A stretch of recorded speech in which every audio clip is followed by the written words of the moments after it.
Bonjour, aujourd'hui je vais vous faire l'exercice que vous avez demandé de faire. On va commencer par démontrer le problème qu'il y a une alimentation qui a 70 Hz avec en parallèle une bobine ici de 16 mH avec la résistance de 4 ohms avec un condensateur de 20 NF et une autre bobine qui est identique à celle-là. Alors, la première question était de trouver l'impédance. Alors, pour ce faire, on va devoir calculer ça ici en série avant de pouvoir le mettre en parallèle à celle-là ici. Alors, on va premièrement les nommer. Alors, Z1, Z2, Z3 et le Z4. Alors, la première fois qu'on va trouver, ça va être les résistances de ces trois-là. Vu qu'on leur donne les données en Henry et en farad, on va pouvoir trouver la résistance grâce aux formules. Pour la bobine, c'est 2pi F L. Alors, quand on met 16 dans cette formule, on va juste remplacer le F de fréquence par 70 et le L par 16 milli. Alors, en calculant, ça va être égal à 7,04. Et vu que c'est une bobine, dans la forme rectangulaire, il faut toujours avoir un 0 avant, plus le chiffre que ça nous a donné. Plus car c'est une bobine et le 0 parce que c'est soit une bobine ou un condensateur. J. Et ça va être égal au Z4 et au Z3. Alors pour le Z2, la formule va être différente car ça va être sur 1. Alors toujours la fréquence qui va être ici.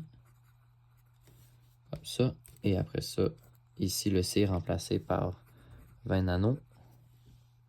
Alors ça va être égal à un énorme chiffre qui est ça.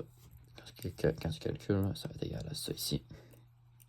Alors, tu peux mettre dans la forme rectangulaire, ça va être toujours un 0 quand c'est sur une bobine ou un condensateur.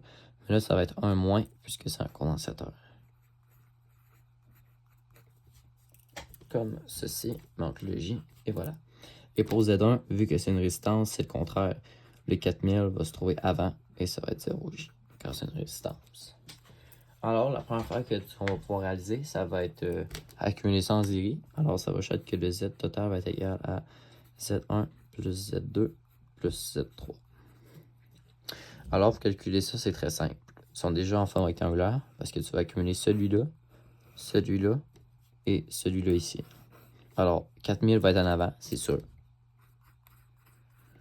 Et ça va être moins, ça va être ça et plus ça.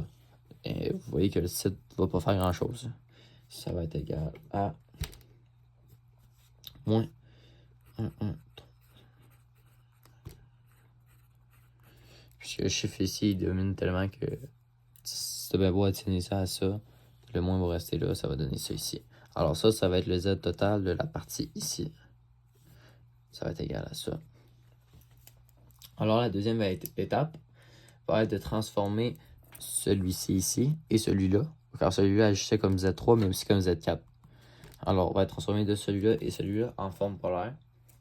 Pour ce faire, c'est très simple. Lui, vu qu'il y a un 0 en avant, tu n'as même pas besoin de calculer. Ça peut être un déclic tout seul que 7,04 avec l'angle de 90.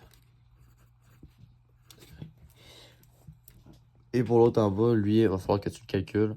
Pour le calculer, c'est pas très compliqué. Tu trouves l'hypoténuse. Donc, lui, à ça à la 2 plus ça à la 2. Racine carrée ensuite. Ça va donner le chiffre qui est égal à 1, 1, 3, 5, 5. Avec un angle de... Là, tu fais arctane de ça. Tu gardes ton moins cette fois-ci, divisé par ça. Là, tu peux garder ton moins à la 2. Et vu que c'est à la 2, ça va l'annuler. Fait que tu peux déjà l'enlever sans problème. Alors, ça va donner un angle de moins 87,98 degrés. Ensuite, tu vas devoir les mettre. Puisque la formule pour l'angle parallèle, pour trouver l'impédance parallèle, ça va être ça ici qu'on va utiliser. Ça va être ça ici. On va devoir les mettre à la 1 deux fois. Une fois, la réponse ça va donner, on va pouvoir les accumuler, parce qu'on va pouvoir le refaire. On va pouvoir les accumuler comme ça sera en série.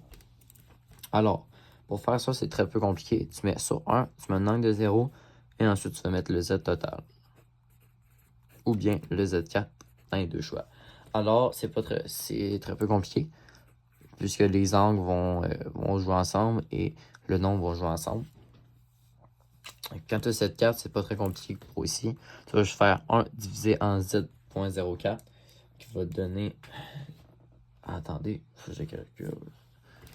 0,142. Et après ça, l'angle, lui, c'est encore moins compliqué. C'est juste que ça va inverser ce que tu as déjà. 90 va donner moins 90 cos 0. Moins 90 va être égal à 90. Et pour l'autre, ça va être 1 sur ça. Alors, je peux vous dire que ça va faire beaucoup de chiffres après la virgule. Ça va faire 1, 2, 3, 5. Avec l'angle, là, qui est négatif, va donner positif. Une fois que tu as ça ici, tu as nos deux... parce qu'on aurait trouvé ça ici et ça ici. On va pouvoir les additionner. Mais pour faire ça, il faut vraiment les transformer en forme rectangulaire, bien sûr. Parce que pour que ce soit en rectangulaire, il faut additionner ou soustraire. Alors, en forme rectangulaire, c'est un peu compliqué. Tu vas juste faire à la 2, excusez-moi. On va juste faire cos de 0.142 cos de 90 pour trouver le x, puis ça, sin de 90 pour trouver le y. Alors, on va lui donner. Ça va être ça ici pour lui en haut aussi. Alors, ça va être égal à 0,00003 plus. Il manque un 0, excusez. Beaucoup de chiffres après la virgule ici, 2,8, c'est juste qu'il manquait de place. C'est seulement qu'est-ce qu'on a fait, comme je vous ai dit en bas, ça va être ce chiffre-là, sin de ça pour trouver 8 ici, ce chiffre-là, cos de ça pour trouver le chiffre ici. On va faire la même chose pour en bas. Je vais vous donner des chiffres un peu moins farfelus, on espère.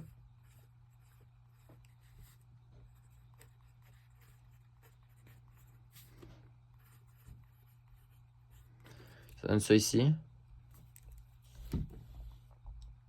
Excusez-moi, ça c'est... c'était pas ça. J'ai mal calculé.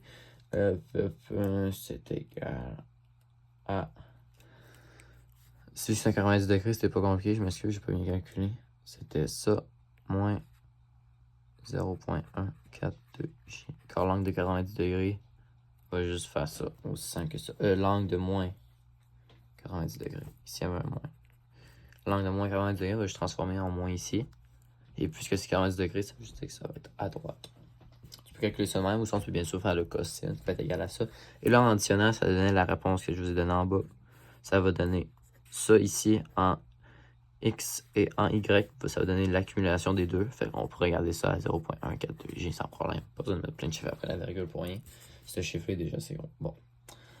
Une fois que tu as ça, tu vas pouvoir le retransformer en forme polaire pour pouvoir l'utiliser. Alors, pour ce faire, à la 2, racine carrée, qui va être égale à 7.04. Non, ça va être égal à 0.142.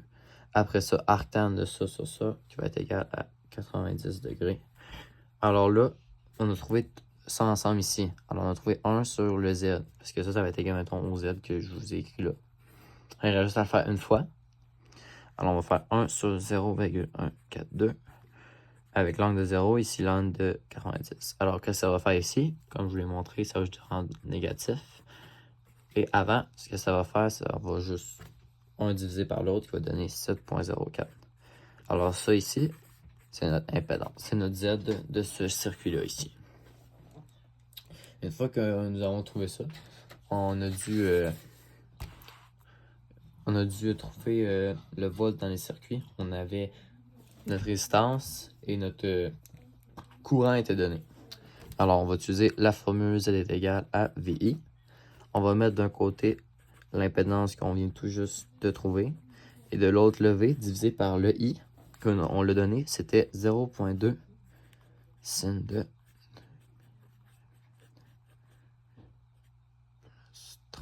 C'était la formule qu'on nous a donnée. Mais qu'est-ce qui nous intéresse, c'est seulement ça ici et ça ici. La droite et l'angle, en forme polaire. Une fois qu'on a ça, on multiplie ici, on multiplie ici. Quand on multiplie, ces deux chiffres-là vont se multiplier, mais les angles, ces deux-là, vont seulement s'additionner. Alors, ça va donner 1,408 avec un angle de moins 60 degrés. Et voilà, là, on le rentre dans la formule. Alors, celui-là, on va le remplacer ici, et là, on va le remplacer ici, qui va être égal à